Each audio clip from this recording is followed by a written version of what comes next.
Welcome everyone to the 144th edition of Master Mike's Wrestling Paradise. I'm your host, Master Mike Ambrose, and let's get this show started. First, we're going to start with some sad news in the world of wrestling. Former WCW and WWF World Champion Sid Vicious passed away at the age of 63. He had a bout with cancer. It's according to his son. He posted on Facebook that his father passed away of cancer, I think over the weekend. My condolences to him and his family, but to start my condolences to him and his family, I'm just giving a quick synopsis. I first saw him, he was a huge guy, like 6'8", 6'9", about 300 pounds. He's a big guy. If you ever saw him, he's all jacked up. First time I watched him was in WCW, the NWA, when it came WCW, he was there, part of the Skyscrapers with Dan Spivey, Dangerous Dan Spivey. First managed by Teddy Long. The same Teddy Long that was a SmackDown general manager, always making tag team matches and stuff. So, he was there. And he got injured, because he got injured for a while. And then he came back as a member of the Four Horsemen when they kicked Sting out. He was in the group with Ric Flair on his, Barry Windham, and Ole Inch was the manager. And, he was there for his role, the big power guy. Yeah, he got the rub, obviously. It elevated him, obviously, being with the Four Horsemen. It could elevate anybody. I mean, although Paul Roman didn't elevate that much, but, Sid's got elevated pretty big. He got a title match with Sting at Halloween Havoc that year, but lost.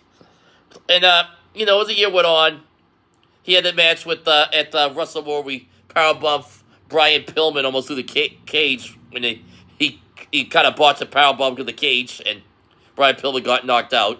It was a rough spot. If you watch it at the Wrestle War 91, it's, Wrestle War 91 War Games 91, it was something to see there. And then he lost the match. He worked the match with El Gigante, a stretcher match. I think he lost. I don't know. I gotta go back to watch because it was something. He didn't get on the stretcher, and he was supposed to do a stretcher job, but he lost, but he didn't because he was going to WWF at the time. He jumped from WCW to WWF in '91, and after Super Bowl 1, where he was supposed to do a stretcher job to El Gigante, he didn't. He lost the match, I think, but he didn't do the job. And as that's going on, he was negotiating. He did sign. He gave his notice, and he was going to WWF because Vince McMahon promised him the WrestleMania spot with Hulk Hogan. I don't know if it was the title at the time, but that's what he said.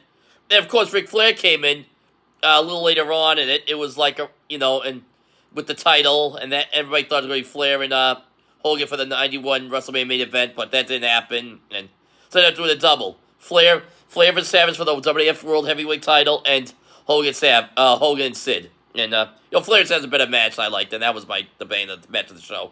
That and the Bret Hart Roddy Piper match was really good too. Hogan slid, and Sid kicked out of his finish that involved the Ultimate War that night. He left. He was always jump back and forth between companies. One year time he'd be in WWF, then he would go to WCW, and 93 was in WCW, tag team the Master of the Powerbomb with Vader. He was supposed to win the title that year at Starrcade from Vader, but that scissor fight with Arn Anderson where they were just stabbing at each other. They were causing scene at 4 a.m. in the morning in a hotel room in England, and you know what happened there. I mean, if you don't know, just look it up online. Google Sid Vicious, Arn Anderson, hotel room stabbing. You get the drift. And then, they got replaced by, oddly enough, Ric Flair took the spot against Vader where he put his career on the line in Charlotte, and Flair won that match. And over there he went back. Then I think he went back to WWF. Didn't think with Strowman. He won the title in WWF, his first world title. Survivor Series in '96, and he was against Shawn Michaels. They booked him with a heel, but he got a big, huge pop. They just uploaded on the W Vault page on YouTube when he arrived at MSG that night, and they were going crazy for him. That's the thing with Sid. He had like a cult following. Wherever he would go, he'd get like these monster props. ECW even, for that short period of time in '99, I believe. And then after that, he went back to, actually after that ECW run, he actually went back to WCW, won the title there. Didn't win any titles in ECW. Wasn't there that long in ECW. Went back to WCW during those last couple of years, won the title, and then they stripped of him. Then he won the title. They stripped him on that reboot night on WCW, which they just stripped up because they wanted to start fresh with the titles. And then he had the gruesome injury. January 2001 at, I believe it was WCW Sin. It was the Sin pay-per-view. One of the last pay-per-views in WCW. He just come back from his... I don't know if he was out or what, but he wasn't around for a few months. Came back. They put in a program with Scott Steiner for the WCW title. Lost at Starrcade, and then there was like a fatal four-way at the Sid pay-per-view. I believe it was... I want to say it was... I mean, Steiner was the champion. Sid was in it. I think Jeff Jarrett was in the match, and I think Scott Steiner was in it. No, Rick Steiner. And then at the end of it, they all... There's a spot outside. Somebody's outside. Sid jumps off the top rope to do a move that he never went to the top rope. And he did it. And boom, his leg snapped in half. Like Joe Diamond, if you want to see a gruesome injury, that's right up there. His leg is like shape of an L. If your leg is straight like this, his bent like that, and you could see it on the pay-per-view. It's on Peacock, so I might go rewatch that to see that injury, cause it's gruesome. But just to see in perspective, how the man, he still continued it, and after that, he was never appeared on national television again for a long time, except for one appearance in WWE. I think on the 1000th episode of, not even that. I think maybe the 1000th episode of Raw, one of those Raws when Heath Slater was dissing all the legendary guys, and Sid showed up and squashed them. And but he never appeared after an injury. Because after the injury, 2 months later, WWF buys WCW. Because it was WWF then. WWF buys WCW, and Sid just stayed on his I don't know how long his contract was. Got paid the rest of his money on his contract, and that was that. We made independent appearances at certain places around the world. Kept busy. But never again at that level that, he was. Yeah. R.I.P. Rest in peace, Sid. Sid Vicious. Sid Psycho Sid. Sid Udi's his real name. Sid Edie. Rest in peace to him. And condolences to him and his family. Our Raw review.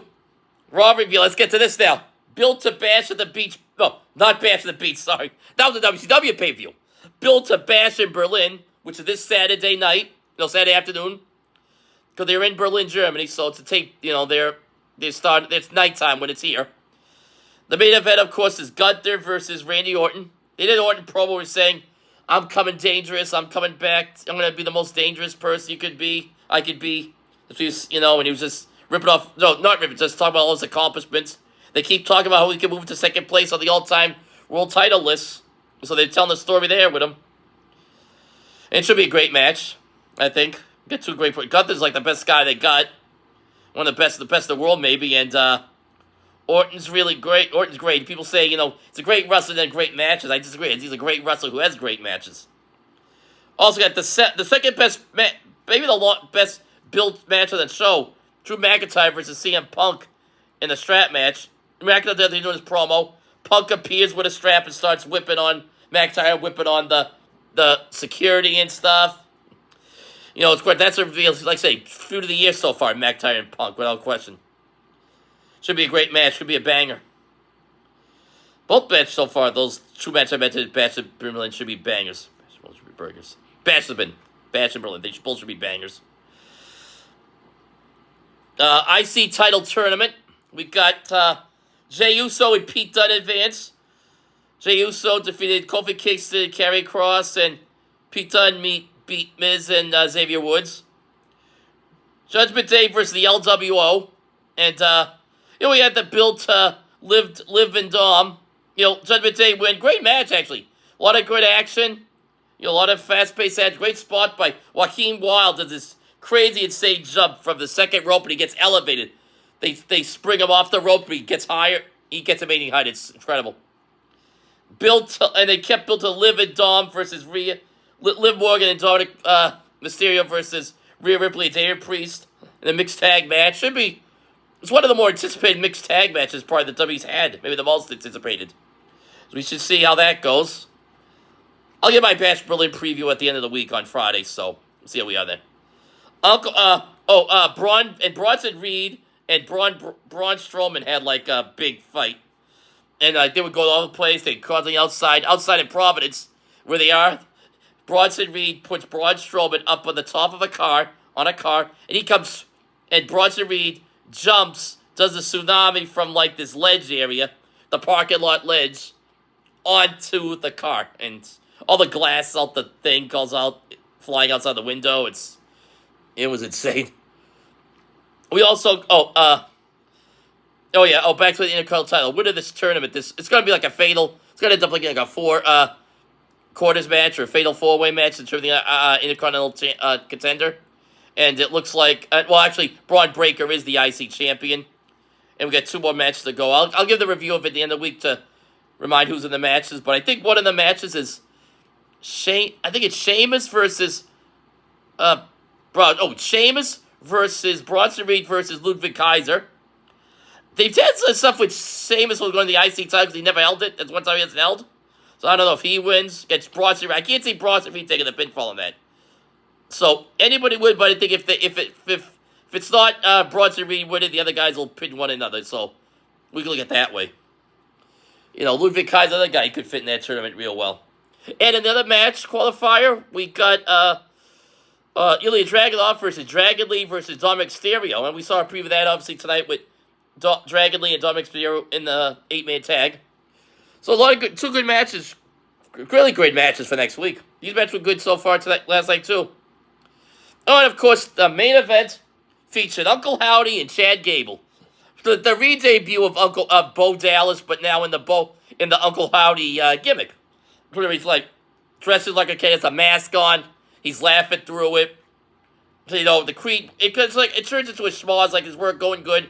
Ivy Nile shows up, and then the Creed brothers come. They throw Uncle Howdy outside. Uncle is like laughing off. All of a sudden, like the lights went out or something, and all of a sudden the lights come back on, and here come Dexter Lumis, Joe Gacy, and Eric Rowan to attack the Creed brothers. And they throw in the back. Ivy Nile ends up jumping on the back of Eric Rowan, but we didn't see Nikki Cross show up, so I don't know what they're doing there. But we didn't see it.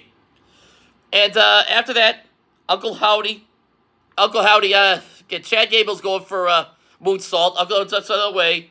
Chad Gable runs, but Uncle Howdy catches him in the formation of Sister Abigail. He performs Sister Abigail. Of course, that's a tribute to Bray Wyatt, who, of course, is Bo Dallas' brother, as we all know. Oddly enough, it was just a year anniversary. We just passed the year anniversary of his death. So, kind of a unique timing of that, how it worked out. So, but it worked out. The match worked out good for Uncle Howdy and the crew. Wyatt 6 there. Popular act. And they get the crowd going. Crowd's into them. You know, the people are liking it. And at the end of the credits, you know, they play the end of Raw. You know, you see the copyright thing in the logo with it. And all of a sudden it goes to little scenes like the Wyatt 6 signals where they like those little images where they're like doing that, and it ends like that, and the show just ends abruptly. Okay, let's go on. Watch NXT tonight. I'll give you a review of that in a few days. So, I'll be talking to you soon. Hope you all enjoyed my Patriots Palace episode. Like I said, when they announce a new quarterback for the Patriots, the starting quarterback, I'll do a show, so be on the lookout for that. Alright, have a good night. Take care. Bye-bye.